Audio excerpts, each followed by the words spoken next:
মোগলাই পরোটা পছন্দ করেন না এমন মানুষ কিন্তু একটাও খুঁজে পাওয়া যাবে না। তবে অনেক সময় বাড়িতেই কিনে আনা হয় না, আবার দেখা যায় অনেকে আছেন বাইরের খাবার খুব একটা পছন্দ করেন না। তো আজকে 2 কাপ ময়দা দিয়ে 3টা বড় সাইজের মোগলাই পরোটা বানিয়ে নিলাম। আমার এই মোগলাই পরোটাগুলো দেখতে যেমন সুন্দর হয়েছে, খেতেও অসম্ভব মজাদার হয়েছে।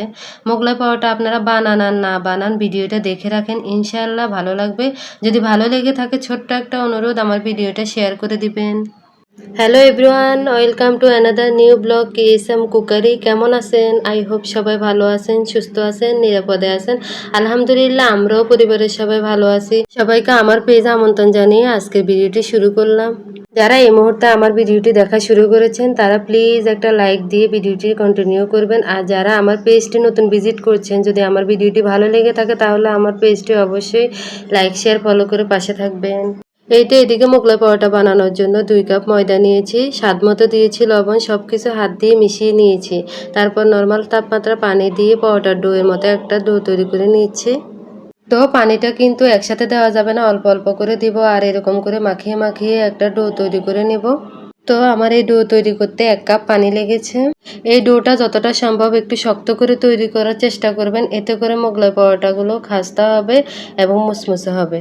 পুরি বা মোগলাই এই টাইপের নাস্তা আইটেমগুলো বানিয়ে রেস্টে রেখে দিলে বেশি ভালো হয়। আমি এখন কিছুটা পরিমাণ তেল মেখে নিয়েছি, এখন ডো রেস্টে রেখে দিব। ডোটা রেস্টে রেখে পুর তৈরি করে নিচ্ছি, মোগলাইয়ের ভিতরে যে পুরটা দিব। দেখেন পুর বানানোর জন্য আমি কি নিয়েছি। গরুর মাংসের কিমা প্রায় 1 কাপ হবে, প্রয়োজন কিছু বাঁধাকপি, পেঁয়াজ কলি ছিল সেগুলোও নিয়েছি। পেঁয়াজ কাঁচামরিচ মিহি কুচি করে দিয়েছি। এখন এর মধ্যে লবণ, মরিচের গুঁড়া, জিরা গুঁড়া, গরম মশলা গুঁড়া দিয়ে ভালো করে প্রতিটা মশলা মেখে নিতে হবে। এইভাবে পুর তৈরি করে মোগলাই পরোটা বানালে বেশি টেস্টি হয়। এখানে আরও অন্যান্য সবজি অ্যাড করা যাবে, যেমন গাজর, টমেটো, বরবটি। তবে আমি যে কয়েকটা সবজি নিয়েছি এর সাথে টমেটো অ্যাড করলে আরও বেশি টেস্টি হয়। আমার বাসায় যে কয়েকটা সবজি ছিল এর মধ্যেই করে নিচ্ছি। ডিমের পরিমাণটা আপনারা আপনাদের পছন্দ মতো বাড়িয়ে কমিয়ে দিতে পারেন। তবে আমি যে পরিমাণ ডো করেছি তার সাথে 2টা ডিম দিলেই যথেষ্ট হবে। এখন ডিম আর পুরের মিশ্রণটা ভালো করে মাখিয়ে নিতে হবে। মাখিয়ে নেওয়া হয়ে গেলে এক সাইডে রেখে যে ডোটা রেস্টে রেখেছিলাম, এখন ডোটা ভালো করে মথে নিতে হবে। গুঁড়ি ছিটা দিয়ে সময় নিয়ে বেশ কিছুক্ষণ ধরে ডোটা ভালো করে মথে নিতে হবে, এতে করে মোগলাই পরোটা খুব মচমচে হবে। মথে নেওয়া হয়ে গেলে আমি ডোটা 3 ভাগে ভাগ করে নিব। এখান থেকে 1 ভাগ নিয়ে হাতের মাধ্যমে ঘুরিয়ে ঘুরিয়ে গোল শেপ করে নিলাম। এখন আঙ্গুল দিয়ে চেপে একটু চ্যাপ্টা করে নিলাম। এরপর ময়দা উপর থেকে ছড়িয়ে দিয়ে রুটির দুপাশ থেকে লাগিয়ে নিয়ে বেলনির মাধ্যমে বেলে নিচ্ছি। একটা খুব বড় সাইজের রুটি বেলে নিচ্ছি। যতটা পাতলা এবং বড় করে রুটি বেলে নেবেন, এতে করে মোগলাই পরোটা বেশি ভালো হবে। রুটি বানানোর সময় গোল না হলেও চলবে, কিন্তু রুটিটা খুবই পাতলা করে বেলে নিতে হবে। মোগলাই পরোটার আসল টেস্ট পেতে হলে এই রুটিটা যতটা সম্ভব পাতলা করে বেলে নিতে হবে। আমি যেহেতু প্রায় বানিয়ে থাকি এজন্য আমি আর রুটিটা বেলনি দিয়ে বেশি একটা বেলে নেব না। এই পর্যায়ে আমি হালকা হাতে টেনে টেনে রুটিটা বড় করে নেব। আসলে এই রুটিটা বানানোর জন্য বড় জায়গার প্রয়োজন, তাহলে হাত দিয়ে টেনে টেনে যতটা সম্ভব বড় করা যায়। আমার যেহেতু জায়গাটা ছোট, এই জন্য যতটুকু পারছি রুটি বড় করে নিচ্ছি। এটা বলে বোঝানোর কিছু নেই, আশা করি আপনারা ভিডিওটি দেখেই বুঝতে পারছেন আমি কিভাবে তৈরি করে নিয়েছি। তো রুটিটার মাঝখানে যে ডিমের মিশ্রণটা তৈরি করে রেখেছিলাম সেখান থেকে কিছুটা দিয়ে দিলাম আমার পছন্দ অনুযায়ী। তারপর 2 পাশ থেকে এভাবে করে ভাঁজ দিয়ে নিতে হবে।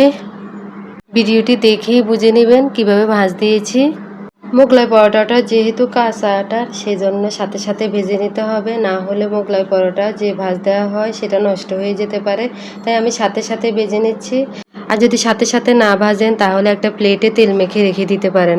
এই দিকে দেখেন আমি কিন্তু অলরেডি তেল গরম বসিয়ে দিয়েছি। তেলটা হালকা গরম থাকতে মোগলাই পরোটাটা তেলের মধ্যে ছেড়ে দিতে হবে, কারণ আমি যেহেতু হাতের মাধ্যমে মোগলাই পরোটাটা তেলের মধ্যে দিব, এতে করে গায়ে তেলের ছিটা আসতে পারে। মোগলাই পরোটা একটু সময় ধরে কম আঁচে ভেজে নিতে হবে, এতে করে পরোটা অনেক ক্রিস্পি হয়, খেতেও ভালো লাগে। এখন 2 পাশ উল্টে পাল্টে গোল্ডেন ব্রাউন করে ভেজে নেব। আমার ডেইলি লাইফস্টাইল ভিডিওগুলো দেখতে যারা পছন্দ করেন, আশা রাখছি আজকের ভিডিও আপনাদের কাছে ভালো লাগবে। যদি কোনো অংশে ভালো লেগে থাকে সেটাও কিন্তু কমেন্টের মাধ্যমে জানাতে পারেন। দেখেন এইদিকে মোগলাই পরোটা ভাজা হয়ে গিয়েছে, এখন নামিয়ে নিব। পরোটাগুলো এতটাই খাস্তা আর মুসমুসে হয়েছে, আর এই পরোটাগুলো ভেজে নেওয়ার পরে অনেকটা সময় ধরে মুসমুসে থাকে। আমি সেম ভাবে আরো একটা পরোটা বানিয়ে ভেজে নিয়েছি। আমাদের জন্য 2টা ভেজে নিয়েছি, বাকি একটা আমার ছেলে কোচিং থেকে আসলে পরে তাকে ভেজে দেওয়া হবে। এখন পরোটাগুলো আপনাদেরকে কেটে দেখাচ্ছি। মোগলাই পরোটাগুলো কতটা মুসমুসে হয়েছে দেখুন। তো তৈরি হয়ে গিয়েছে আমার গরমাগরম দারুণ মজার মুসমুসে বাংলাদেশি হোটেল স্টাইলে মোগলাই পরোটা, কোনো রকম ঝামেলা ছাড়াই। তো আপনারা কিন্তু বিকেলের নাস্তা বা চায়ের আড্ডা আরও একটু জমজমাট করে তুলতে চাইলে ঝটপট তৈরি করে ফেলুন দারুণ মজার এই মোগলাই পরোটা। এইদিকে আমার মেয়ে অপেক্ষায় আছে, যে কোনো নাস্তা আইটেম বলেন বা একটু স্পেশাল রান্নাবান্না করলে তার দাদির জন্য নিয়ে যাবে আর দাদির সাথে বসে একসাথে নাস্তা করবে। বাসায় কিছু লাচ্ছা সেমাই ছিল, সেগুলো দুধ জাল দিয়ে ভিজিয়ে নিয়েছি। আমি সবসময় যে কোনো ঝাল আইটেম তৈরি করলে তার সাথে একটা মিষ্টি আইটেম তৈরি করে থাকি, কেন জানি আমার খুব ভালো লাগে। এইদিকে আপনাদের ভাইয়া মাগরিবের নামাজ পড়ে বাসায় এসেছে, এখন নাস্তা টেবিলে দিয়ে আমরা খেতে বসবো। আর মেয়ে তার দাদির জন্য নিয়ে যাবে, দাদির সাথে বসে একসাথে ওইখানে নাস্তা করবে। আমার এই ভিডিওটি 1 সপ্তাহ আগের করা ছিল। তো যেদিন ভিডিওতে ভয়েস দিয়ে পাবলিশ করার কথা ছিল সেদিন থেকে নেটওয়ার্ক বন্ধ হয়ে যায়, যার কারণে সেটা আর করা সম্ভব হয়ে ওঠেনি। তো যাই হোক, এখন আবার সবার মাঝে নেট ফিরে এসেছে মোটামুটি, তবে পুরোপুরিভাবে সব কিছু স্বাভাবিক হয়ে ওঠেনি। আশা করছি 2-1 দিনের মধ্যে আবার সব কিছু স্বাভাবিক হয়ে যাবে ইনশাল্লাহ। তো যাই হোক, আজকের ভিডিও এই পর্যন্ত। অনেক ভালো থাকবেন। আজকের মতো এখানেই বিদায় নিলাম। পরবর্তী ভিডিওতে আবারও দেখা হবে। আল্লাহ হাফেজ। আসসালামু আলাইকুম।